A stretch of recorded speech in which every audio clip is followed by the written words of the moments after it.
Hi, my name's Melissa Costin. Have you ever wondered why doctors don't know anything about nutrition?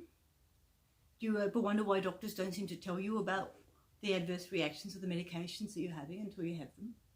Well, I used to be a doctor until I was pretty badly harmed by prescription drugs, and that's quite a story in itself. But what I'm going to try to do in a series of videos is explain to you how medicine's more interested in their income than the outcome. And we can see this by the fact that the rate of chronic disease is climbing and climbing. We're at the point where every second person in the country now is a chronic customer of the medical profession, taking medications which are told are there to save their lives, but in my experience in emergency medicine, causes quite a lot of harm to people.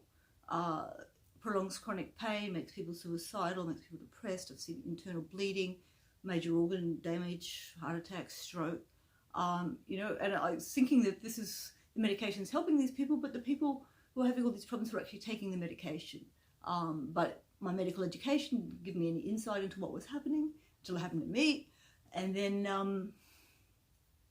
I started digging, and I realized that my chosen profession, something that I'd idolized and thought was going to be the best thing in the world to be, a doctor, not only isn't ethical, that is, it's hurting people, but it's refusing to admit it, it's refusing to look at the evidence, it's just taking this really small biased view from the pharmaceutical industry, which tells them, oh, you're doing good things, you're saving lives, and they can't really see the adverse consequences that they're having on people. For me, it started as an intern. I was doing quite a busy shift night and day, seeing some pretty sick things and people, and it got too much for me. I guess I was pretty stressed. I watched somebody bleed to death, and I wasn't allowed to resuscitate them. It was pretty hectic, and a few other things. Anyway, I turned to medicine. I started taking temazepam. Well, actually, the nurses in the emergency department looked at me and said, you need these, take these, because I wasn't sleeping because I was so stressed. And the temazepam very quickly sent me into a spiral of depression, which I was told to take SSRIs or Arapax, and then manic. Made a few mistakes. I had to escape that.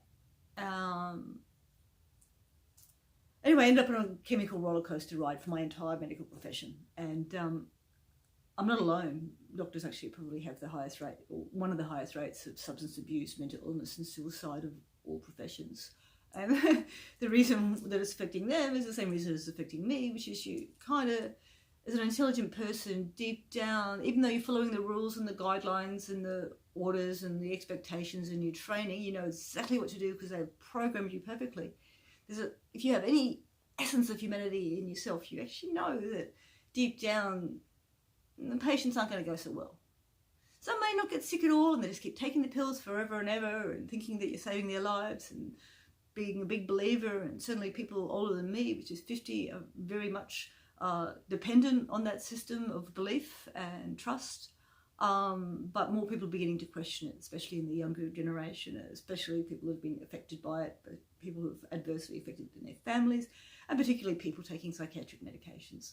There's so many long-run groups of people that have been harmed by these medications. I was reading a shocking story of a woman's life destroyed this morning. And at Legal Death in Drugs We Trust, shout out to them for raising awareness and creating a community for people to share those kind of stories, because certainly the medical profession never wants to hear it. You know, when you end up bipolar on an SSRI, so you're taking a LSD-like stimulant, and then all of a sudden you're overreacting and you're over happy and you're overactive and you're over optimistic and you're making very poor judgment, overspending, hypersexual, nymphomaniac, which seems like a great thing at the time, but you know, it does wreak havoc on the life and the character that is the normal you. Those people who know the straight and stable Melissa certainly were incapable of accepting the medicated one. And you know, so you get the label of insanity, mental illness, and up goes the medications onto antipsychotics or mood stabilizers, and so the roller coaster goes until basically the life expectancy of a person with chronic complex mental illness is 50. So, you know, I'm on borrowed time. And I know know why. It's the medication mostly. They blame the patient. So when you you go up the cycle of up and up the dose, you get manic. Unless, not everybody gets manic. Some people just take it, I hear, but they're not the ones who speak out in the forums talking about the pain. And by pain, I mean serious pain. People have destroyed their lives. Some people have killed their kids. Some people tried to kill themselves, and some people have killed others. And this is all well documented, and it's been documented for a long time. I mean, people present suicidal. I used to treat suicidal people in the emergency department all the time, and they were medicated. I didn't put two and two together because my medical education never taught me that these drugs can put people in that suicidal state. But I've been there, and I can tell you it's not fun. You believe it's real, and there's no way out. When those chemicals are firing, and firing for prolonged periods of time, some of these drugs have half-lives more than 24 hours. I mean, cocaine and LSD, cannabis, they're worn off quickly. The benzodiazepines bioaccumulate. The SSRIs, antidepressants, they're making last longer and longer, so there's no withdrawal reactions, because when it's out of the system, all of a sudden, from this high state of overstimulation to no state, people actually go into a depressive state. It's a rebound reaction, so they make the medication stronger and last longer, and they keep upping the dose, and they keep adding more medications to you. See these people taking boxes of medications, and it's sickening, literally. And it's known. This is the thing. It's documented.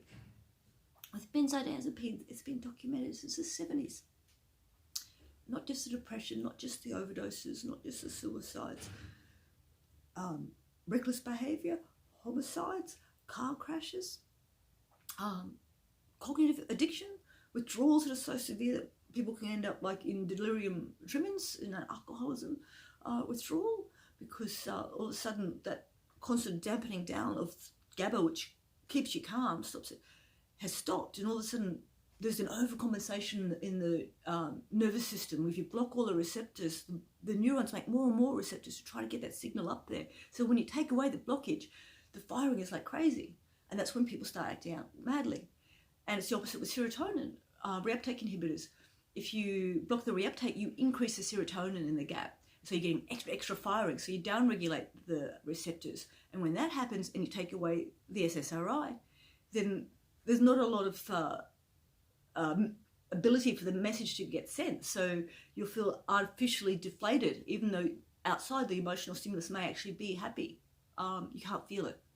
And this is what people can't understand, that these people who have had chemical changes to their brain, and adaptations to those long-term stimulant chemicals, or depressing chemicals, are wired differently. There's this concept called neuroplasticity. If you fire it, you wire it. So if you've had an experience where you'll go, you actually make pathways in your brain that are along those ways. You are permanently changed. They say, antidepressants cause personality changes. They do. They change. Make you do things you've never done before. But then you've done them, that becomes part of you. Sorry, I was thinking about some of the things that I've done on antidepressants.